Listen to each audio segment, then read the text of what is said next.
What's going on, everybody? Hope you're all having a fantastic day today. Now, for any Call of Duty fan out there, I don't have to tell you why today is a fantastic day. But for everybody out there, whether you're on PlayStation, PC, or Xbox, we now have the official build of Modern Warfare 2. Yes, the game has finally released, and we can get our hands on the multiplayer experience. Now, for those who have been watching my channel for a while now, you know that I go ahead and record all of my videos the day before, not the day of.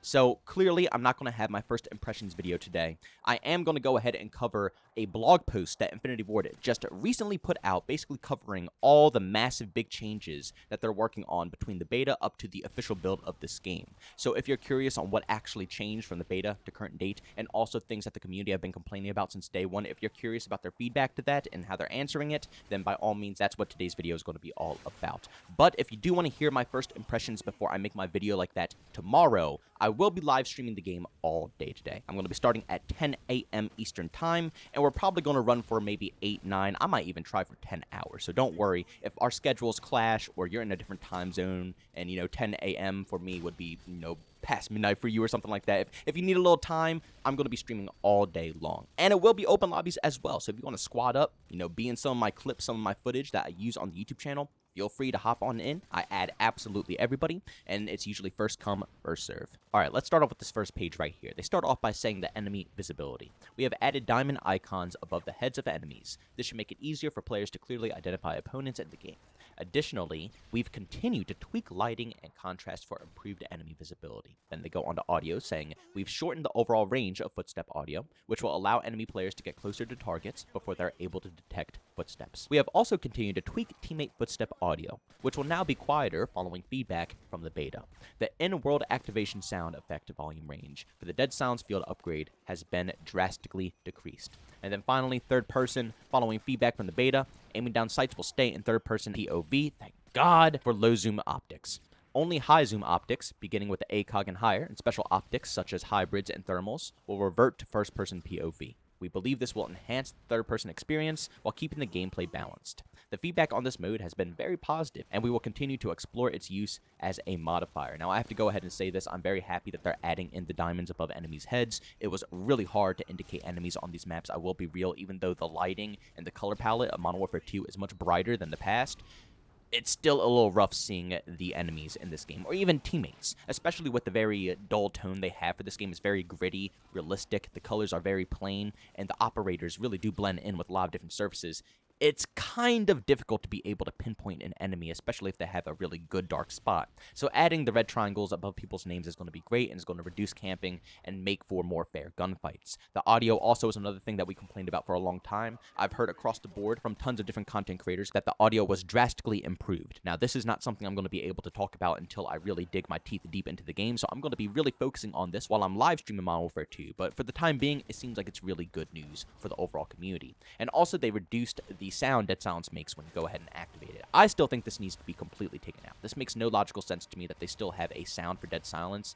I guess it makes it a little bit more fair for people who are on the other side of Dead Silence to be able to counter it, especially in a match of S&D. Adds a little bit more of a thought process and skill gap, but it seems like an unnecessary skill gap in my personal opinion, and it just makes the field upgrade a little bit more boring and obnoxious and less useful. But we'll see how that turns out, like I said, when we finally get hands-on. And then third person, not really much to talk about here. This is the only thing I wanted to see them do in third person, was allow you to ADS without going into first-person perspective. It's so stupid. It made no sense. So to see this actually changed up to how it should be, just like classic Modern Warfare 2 back in the OG days, I'm very happy to see that as well. And this right here is the second list of things Infinity Ward we're touching upon. First being the weapons. We have continued to tweak weapons across the game, following both feedback from beta players and game data. Players can expect more specifics on weapon tuning as we continue to support post-launch. UI. We have been working hard on numerous updates to our UI that make accessing and customizing your loadout more seamless. We've made improvements to navigation of menus and will continue to optimize our UX. Movement. Slide, ledge hang, and dive have been further refined. We've also addressed some movement exploits following beta. And then last but not least, the matchmaking. We have implemented some changes that aim to reduce lobby disbanding between matches. We look forward to testing this at a large scale and getting feedback. I'm just going to start off with that. I'm not going to start off with the beginnings right here. That's the biggest thing of this whole post right here, the matchmaking. Do you know how long we've been waiting for a fix to the disbanding lobbies? How long we've been waiting for these developers to actually speak to us about this? This is huge right here, and it could single-handedly, hopefully, fix the skill-based matchmaking in Call of Duty to make it more of a casual experience. And also, disbanding lobbies was always such a negative impact on making new friends or even continuing fun beefs that make gaming enjoyable and competitive.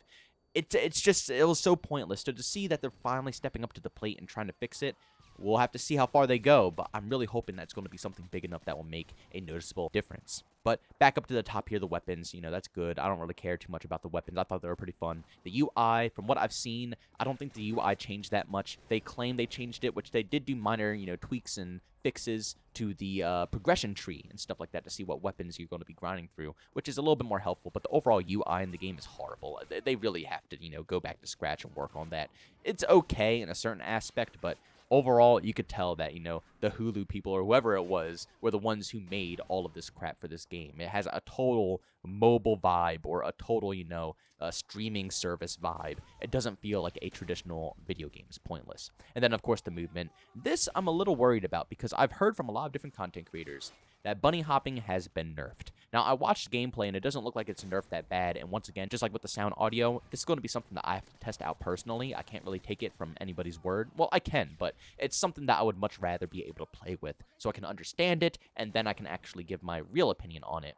But from what I've seen, it doesn't seem like it's nerfed too drastically. It just seems like they're trying to make the game more grounded. If you remember in the beta, people were bunny hopping every 5 seconds nonstop around every single corner. Even just to move down a straight line, they're bunny hopping every 5 seconds because slide canceling is in the game. So I think what they did is they toned down bunny hopping, so it's still usable like it was back in the day. Any traditional Call of Duty game has had bunny hopping. But in those games, you slow down a bit, so you couldn't continuously bee-hop across the map in every single corner. It just couldn't be done that way. You had to choose and pick wisely when to bee-hop, and that's what made it a skill gap. So hopefully that's the case. Once again, it's something I need to try out and see how it really is. But overall, I gotta say, this feedback was really good. It's something that I'm not really used to when it comes to working with an Infinity Ward game. Typically Infinity Ward is the worst team out of them all when it comes to communication. They never want to listen to us, they never want to take any of our feedback, and any changes that we are begging for, typically they would just ignore and not even discuss with us. But this year around, they have been talking pretty frequently with us. They touched upon everything. Even the minimap and Dead Silence have been talked about, even though it's not in the best way, it's more negative because they're not going to fix it. But they still told us what to expect, which is a lot more respectable than having them completely ignore us for the whole year and leaving us in the dark. Now, I do feel like they are making a very bad decision here. I mean, even look right here. Raz posted this up saying they removed the option to have regular minimap, LMAO. This is a private match, I believe, and they won't even allow you to put on a normal minimap in private match. That is how hardcore they're going with this whole mindset of having no minimap in Call of Duty nowadays. To me personally, it's absurd. It's something that has always been standard in Call of Duty. It's something that's only improved upon the formula of Call of Duty. And in my opinion, it's like removing a skill gap. I mean, the minimap, depending on your playstyle, whether you want a suppressor or not a suppressor, your playstyle is going to drastically change 110%. But in Modern Warfare 2019 or any other game that did not have a traditional minimap, my playstyle doesn't change. The way I used an unsuppressed weapon against an actual suppressed weapon is no difference. Typically in an old school game like you see here in Modern Warfare 2, if I'm using a suppressor, I feel a little bit more aggressive. I feel like I can push more angles, I can flank a little bit more often, but if I'm using an unsuppressed weapon, I know I'm going to show up on a minimap. So more than likely, I'm going to set myself up in pretty strong power positions where I know enemies are going to see the red dots on the minimap, they're going to want to push it, and I'm going to try to hunker down and try to, bring them all in to the area.